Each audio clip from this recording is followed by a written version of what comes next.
बाई घराच्या बाहेर गेली, पहिले पदर घेती, नाही तर त्या मेल्या सरपंचाला ऑफिसात दिसतं म्हणे. हे ऐकताना फनी वाटतंय ना, पण ते असं म्हणू शकतात कारण त्यांनी संपूर्ण गावात 42 सीसीटीव्ही कॅमेरे लावले.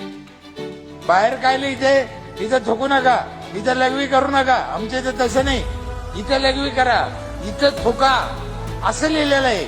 आणि ते हे हक्काने सांगतात कारण त्यांनी आपल्या गावात दर 100 मीटरवर बेसिन बसवलंय. 30 वर्षांपूर्वीच घरोघरी आणि सार्वजनिक शौचालय बांधून गावाला हगणदारी मुक्त केलंय.